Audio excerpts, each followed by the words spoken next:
Hello and welcome back to another How to Math. Today we'll be learning how to factor polynomials. So now there are multiple ways to factor polynomials, one of which are the crisscross method.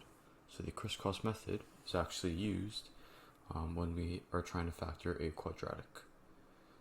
So the crisscross method works as such. Let's say we have x squared minus 15x plus 56.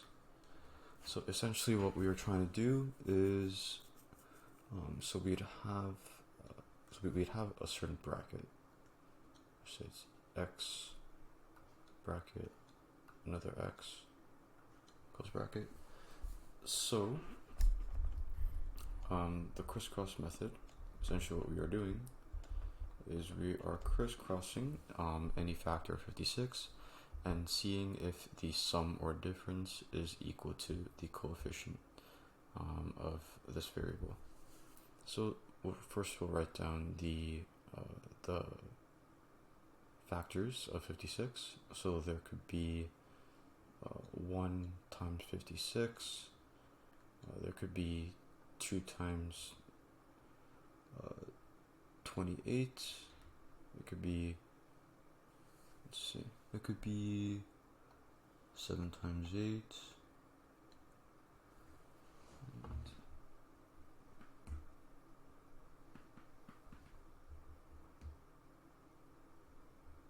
and there could also be 4 times 14,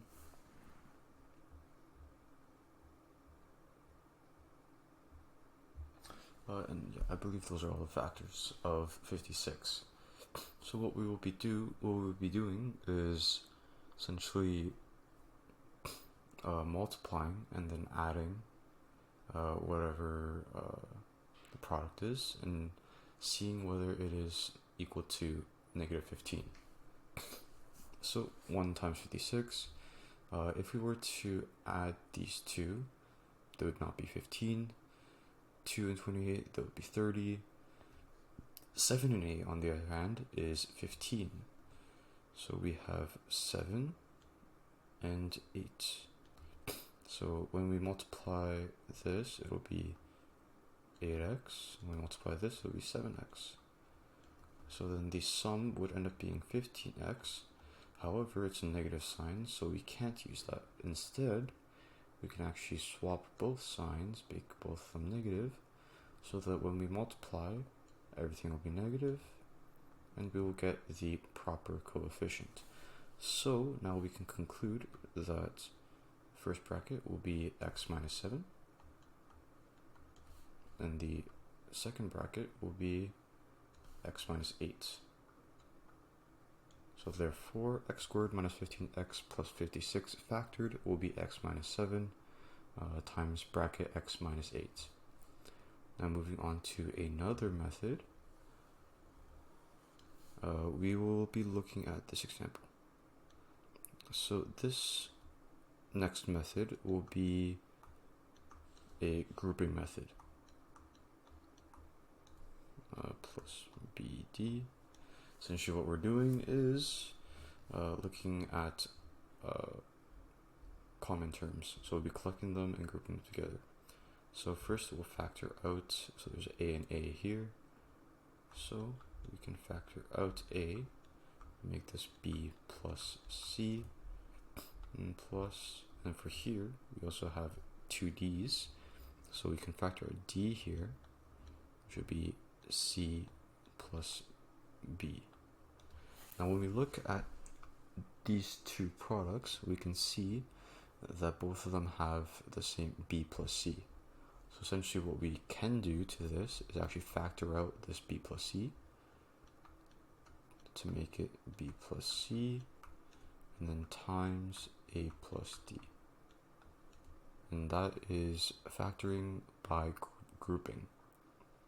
So essentially what we did, to recap, we factored out the A from the AB and AC to make it A bracket B plus C, and then from here we factored out the D from CD and BD to make it D bracket C plus B.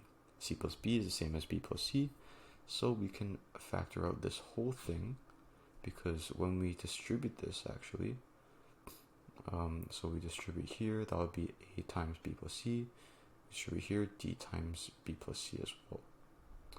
So now that we verified our work, we can move on to the final method of factoring.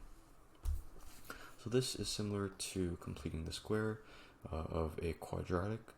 However, it is a higher degree. It is to the power of 4, 39x squared plus 25. So essentially what we are doing, we will square root this number and then double it. So that'll be the new coefficient of x squared. So instead of blabbering on, I will show you. So we copy down the x to the power 4, and then we have 25 squared, that will be 5, times 2 will be 10. So we have plus 10x squared plus 25. Essentially what we're doing is we're trying to create a perfect square. So we also have to actually, to make sure that these equations are equal, we will also do minus 10x squared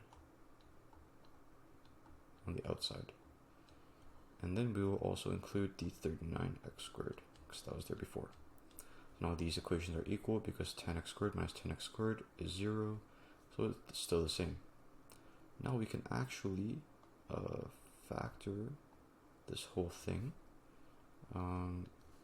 So if we use the crisscross method, let's just say, we can use 5 times 5. When you add 5x squared plus 5x squared, you get 10x squared. So we can do x squared plus 5 squared, and we can collect like terms, so that'll be minus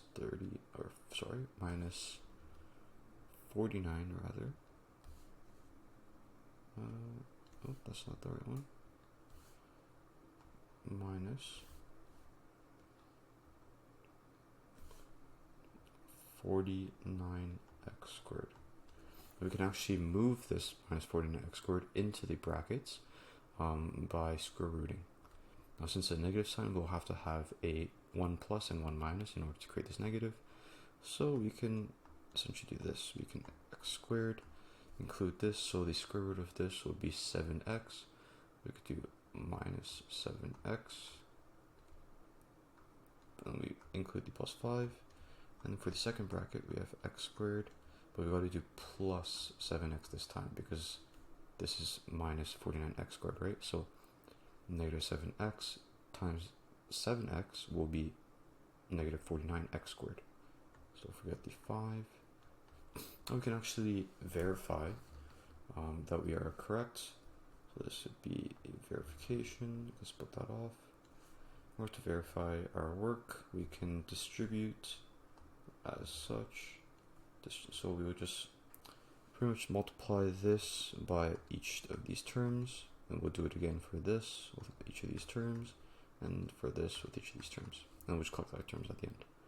So x squared times x squared will be x to the power 4, and then x squared times 7x would be 7x cubed.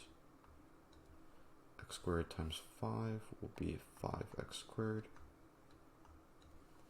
We move on to this one, so minus 7x times x squared will be minus 7x cubed.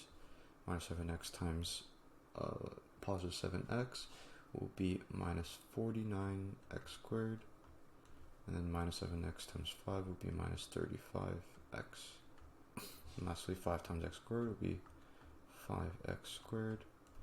And then we have 5 times 7x, which is plus 35x, and then we have 5 times 5, which is 25. Now when we collect like terms, we can actually cancel out a couple terms. So we have 7x cubed and minus 7x cubed, so those will cancel out. Then we have minus 35x and plus 35x, these will cancel out as well. We can collect like terms for the x squareds, so this would be x to the power 4, 5 minus 49, that'll be minus 44, plus another 5, that'll be minus 39. So minus 39 x squared, we have plus 25. So as we can see, this is correct. This is the proper factored form of x to the power 4 minus 39x squared plus 25. So these are just a couple methods of factoring polynomials. I hope that helps. And yeah, that is all for today. I'll see you in the next video.